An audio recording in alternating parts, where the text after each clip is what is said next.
Vamos a hablar de la crónica del fraude electoral de la sección 37. Iniciamos, el primer punto aquí es quiénes conforman la sección 37. Para saber quiénes, es importante que nos vayamos a lo que dice el estatuto. El estatuto habla en su artículo segundo de quienes integran el sindicato. El Sindicato Nacional de Trabajadores de la Educación está integrado por personal de base, por personal interino, por personal transitorio al servicio de la educación. Todo lo que conlleva y que señala el artículo 2, en el artículo 11 nos dice quiénes son los que tienen derecho a la participación. Para tener derecho a la participación, habla de que contribuyan económicamente al sostenimiento del sindicato. Es decir, hay que pagar cuotas. El primer ejercicio es ese, compañeros. ¿Quiénes son o cuáles son los trabajadores de la educación que tendrán derecho a emitir un voto en una elección?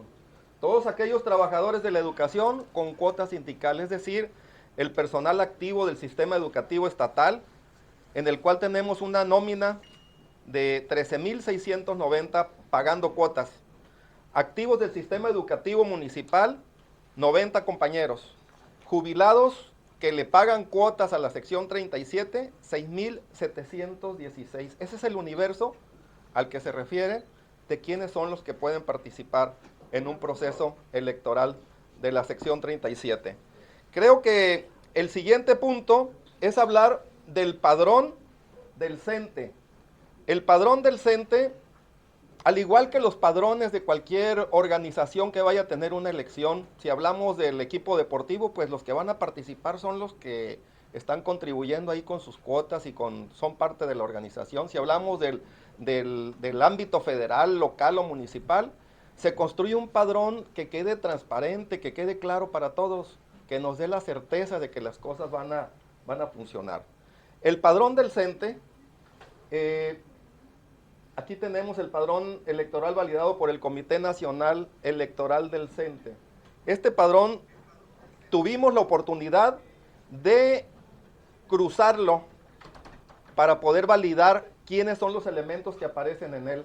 Lo cruzamos con la nómina de activos del sistema educativo estatal, el cual, como primer ejercicio, nos dice que en la nómina de activos hay 16,032 trabajadores. No todos son del CENTE. De ese universo lo desglosamos en tres conceptos distintos. El primero, los que forman la nómina de los trabajadores del Sindicato Estatal de Trabajadores de la Educación, el CTBC, que son 1,246 trabajadores. En segundo tenemos al sindicato, al 7, que tiene 534 trabajadores. En tercero tenemos un amplio universo de compañeras y compañeros que ingresaron al servicio por UCICAM, las plazas por examen, y que ellos no han decidido a qué sindicato, no han definido un sindicato para aportar. Es decir, tenemos un universo que no paga cuota sindical a nadie. 562 elementos. Eso es lo que refleja la nómina de activos. Tenemos a continuación la nómina de jubilados de Iztecali. Quienes están jubilados en este momento gozan de la jubilación. Hay 8,992 compañeros, de los cuales el universo del CTBC son 1,449. Del 7 son 93. Y del concepto sin pagarle cuota sindical a ningún sindicato, tenemos muchos jubilados que no le pagan a ningún sindicato. Tenemos 734. Quiero aclarar que este universo corresponde a la quincena del 30, perdón, al pago del mes del 30 de septiembre. Y en el caso de los activos corresponde al ejercicio del 15 de septiembre, que fueron las nóminas que se tomaron base para poder crear el padrón de la sección 37. Estos tres universos no son todos, hay algunos más. Tenemos dos universos más. El cuarto universo es hablar de los interinos. Hablar de los interinos de nómina extraordinaria. Recordarán ustedes que en el mes de septiembre, el 15, se anuncia y se celebra el hecho de que hayan aparecido una nómina extraordinaria de adeudos del ciclo anterior, del 2021, de 515 elementos. Estos 515 elementos traen cobro de cuota sindical y se aprovechó para que esa cuota, aunque era de un periodo anterior, era hablar de septiembre de 2020 a junio del 2021, y en el septiembre del 2021 los consideran algunos de ellos en la nómina y ustedes lo van a observar en el padrón. Hay otro universo que no debemos dejar de lado.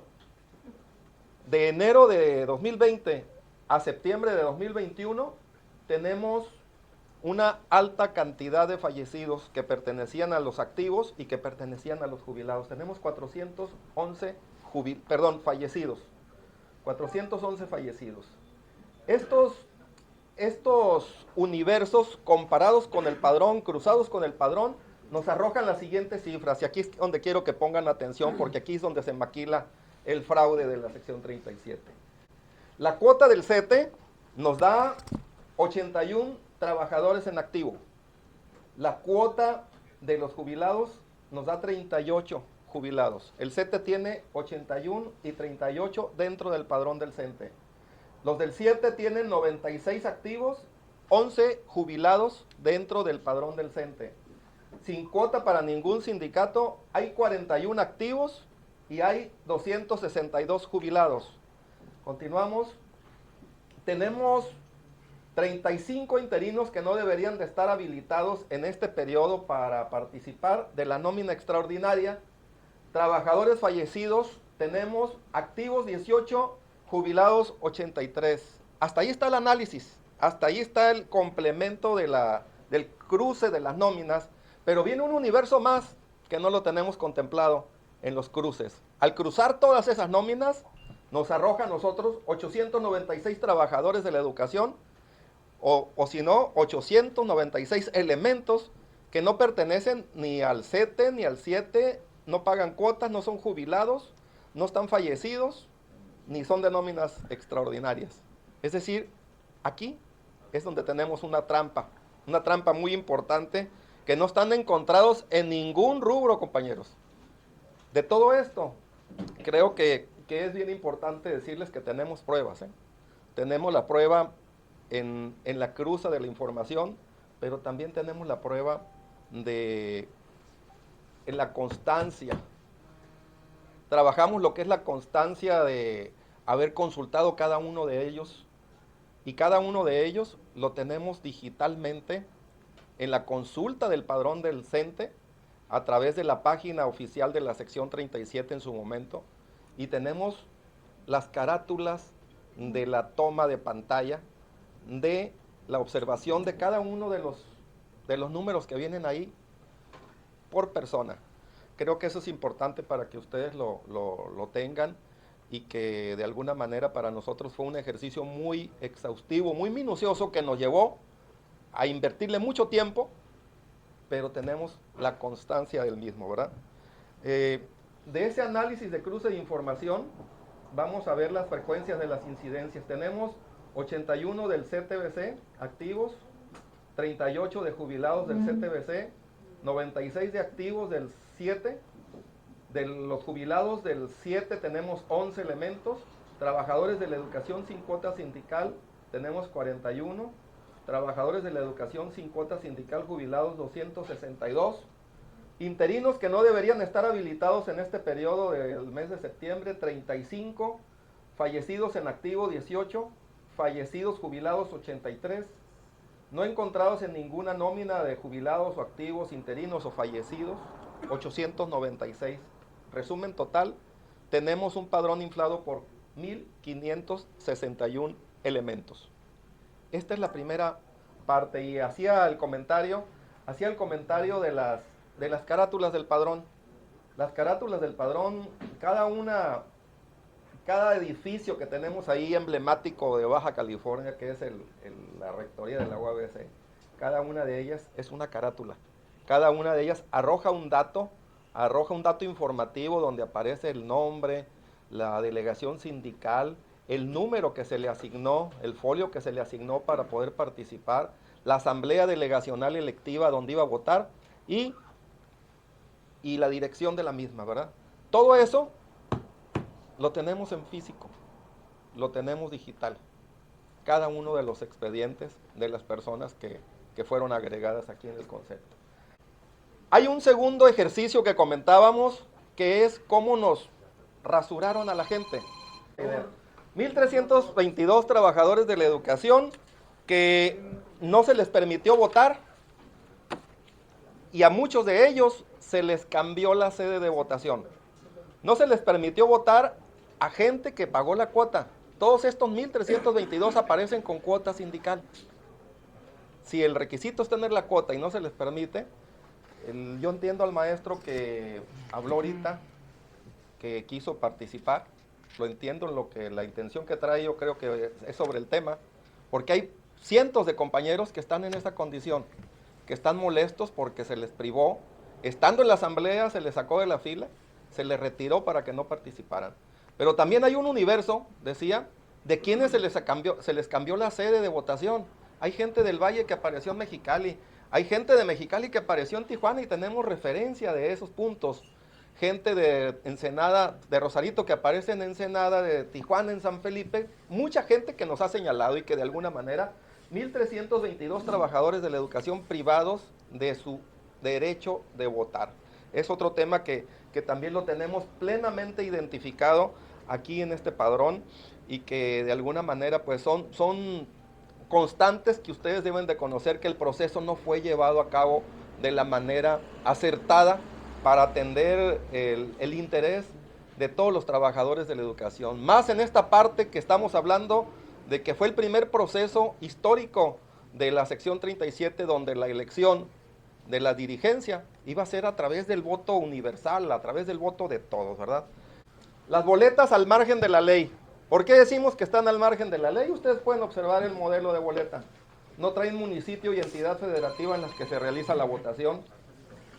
Las boletas deben de validarse al reverso con las firmas de por lo menos 2 integrantes de la comisión electoral que para tales efectos acuerde el sindicato, y el procedimiento de elección que realicen los miembros de un sindicato respecto al secretario general o su equivalente a nivel nacional, estatal, seccional, local o municipal, se realiza de manera independiente de la elección de delegados a congresos. Hay un factor que tampoco tienen las boletas, no tienen folio. Las boletas están sin folio. Ustedes observen el diseño. ¿Lo podemos ampliar, Elio? Es un requisito que se cumpla con todo esto para que, de acuerdo a lo que dice la ley, si esto no se cumple, son requisitos que incurren en una nulidad de un proceso. La boleta no tiene folio y la boleta al reverso trae la planilla de cada uno de los que contendieron. Quiero expresar también que recibí muchas llamadas de las distintas asambleas delegacionales electivas donde hubo gente que tachó la preferencia en la parte de atrás. Está la blanca, está la naranja y está la magenta. Y en esas asambleas donde sucedieron esos casos, esos votos los nulificaron. Los hicieron votos nulos. ¿Pero qué creen? Los votos nulos en el acta de cómputo no aparecen registrados. Entonces, hay un universo también aquí que se debe de defender y debe de dejar constancia el día de hoy de que a través de la boleta electoral también se consolidó otro fraude, ¿verdad? Tenemos otro detalle ahí más para señalar. Otro elemento más en relación a al paquete de los 1.322 que se les negó la participación, se abrió un esquema que no viene en la ley, un esquema que no está contemplado en el estatuto, no está contemplado en el reglamento de elecciones de las directivas seccionales y que fueron elaboradas por la planilla ganadora, las constancias de incorporación al padrón. Esta constancia fácilmente se puede digitalizar y se le pueden agregar nombres a diestra y siniestra. Quiero mencionar que no tenemos la evidencia, el Comité Nacional Electoral no dejó en claro cuántas constancias se emitieron. Mucho menos pudimos constatarlo nosotros. ¿Por qué? Porque el día del escrutinio y cómputo, si participamos de un proceso electoral popular, sabemos que después de que se concluye el proceso electoral en la casilla, llega un momento en que en el distrital se hace la revisión de los paquetes. Aquí no hubo revisión de paquetes. Aquí se pasó de, de la reunión a la firma de un acta solamente, sin hablar de los votos nulos, sin hablar de cuántas constancias de incorporación al padrón se tienen.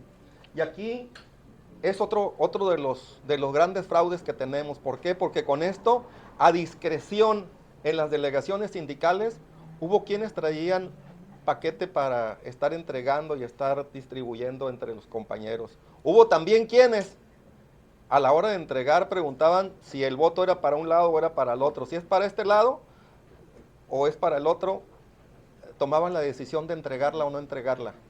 Es decir, esto no nos ayudó.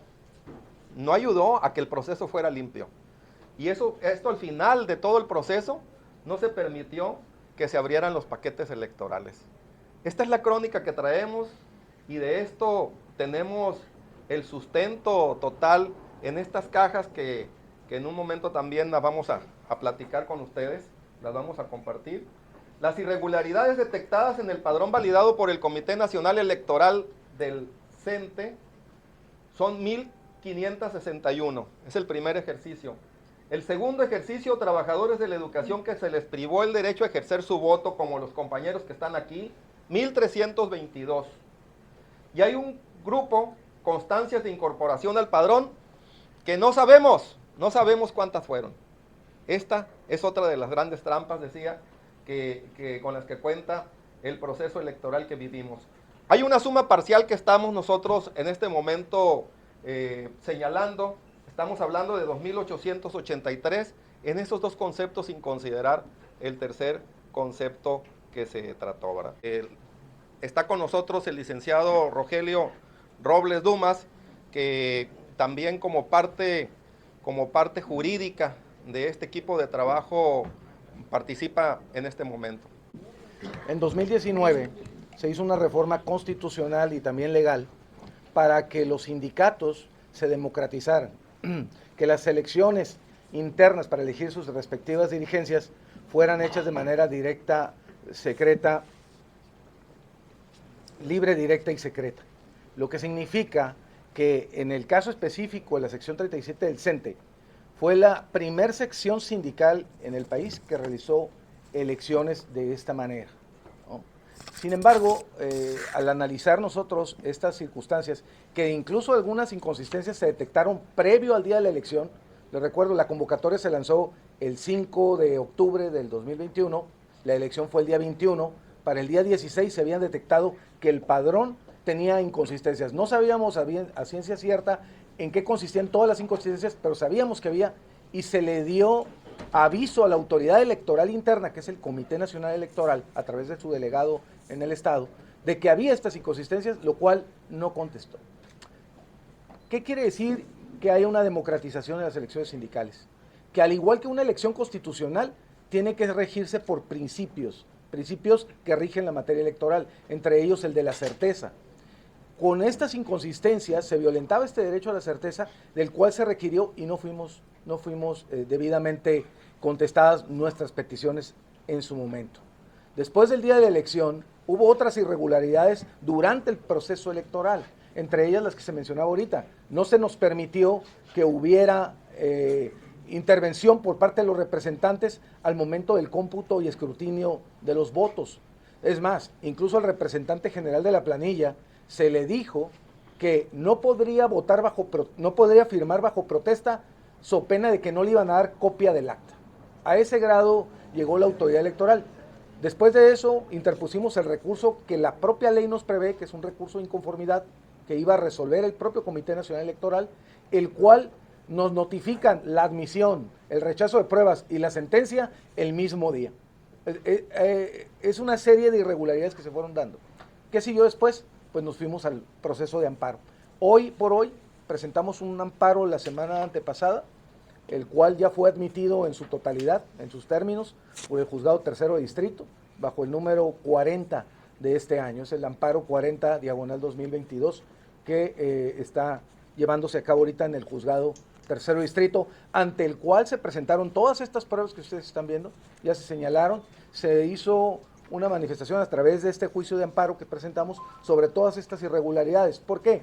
Porque la ley prevé que si las elecciones sindicales se llevan sin apego a los principios rectores, esas elecciones serán nulas. Y es lo que estamos solicitando. No estamos nosotros inconformándonos contra una planilla.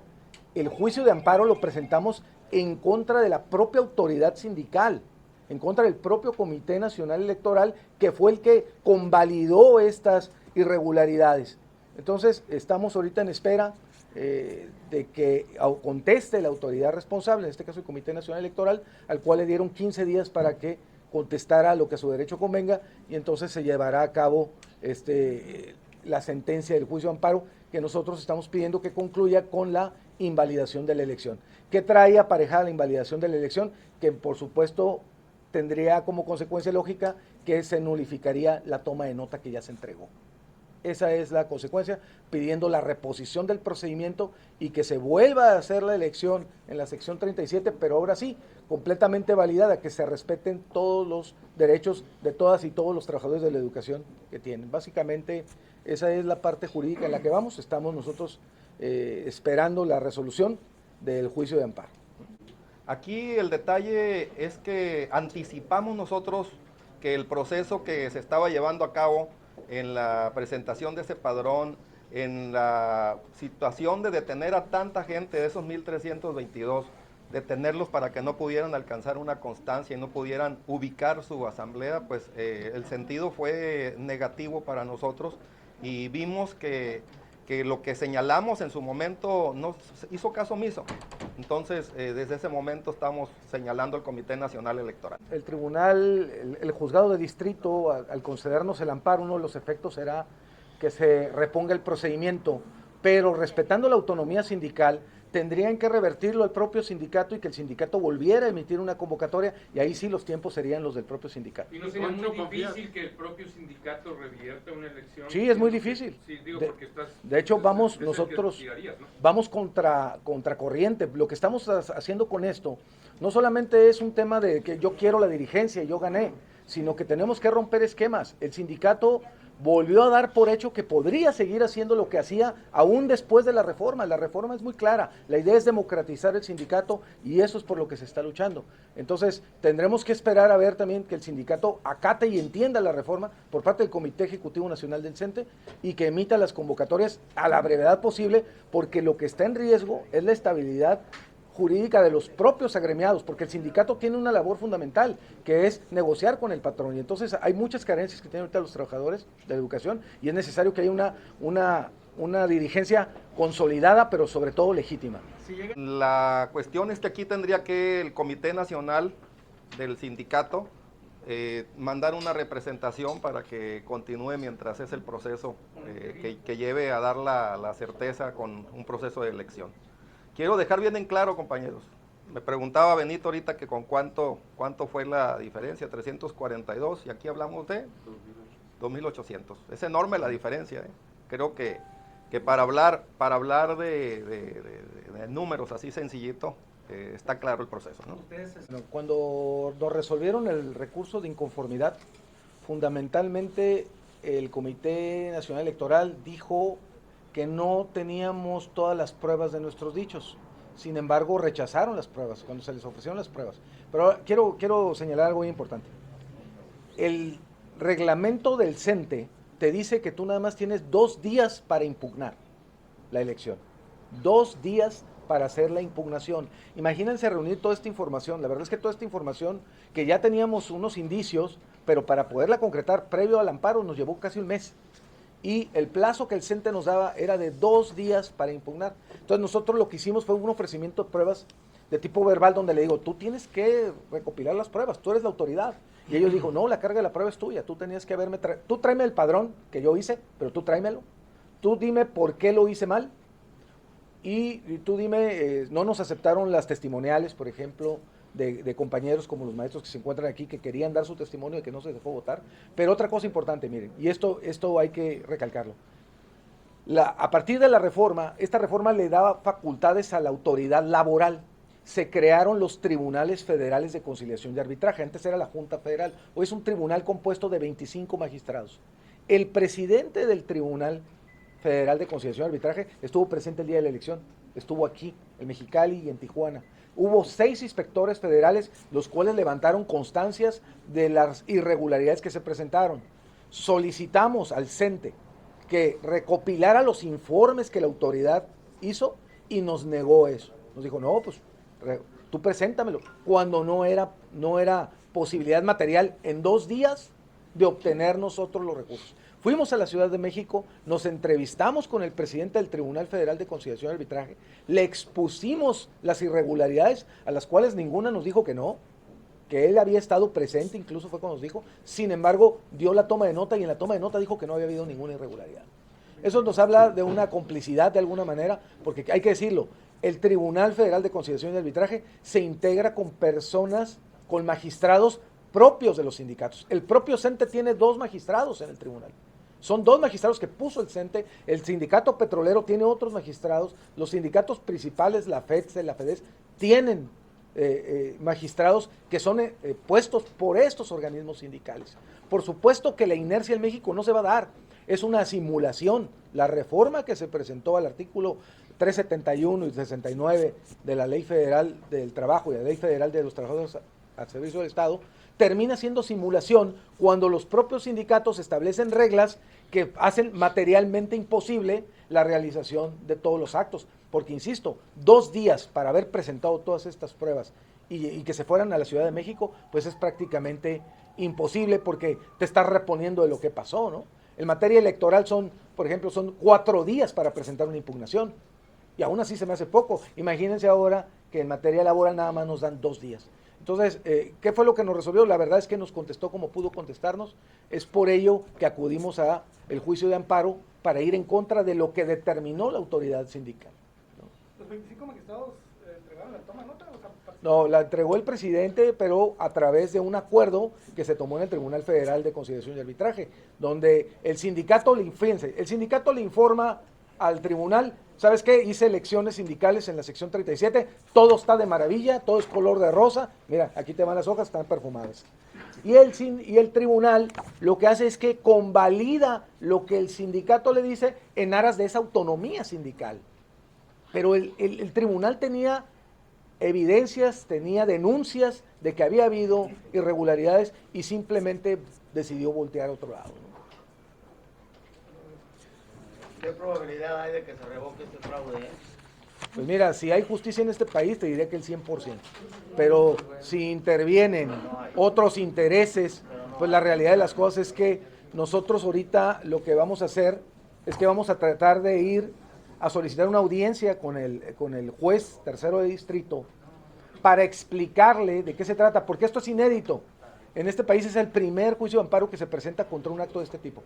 Entonces, probablemente hay una confusión porque lo que le expusimos en el escrito de amparo son temas meramente sindicales que probablemente un juez de distrito se le haga un poquito complicado entender toda la dinámica sindical. Estaremos en estos días tratando de ir a verlo.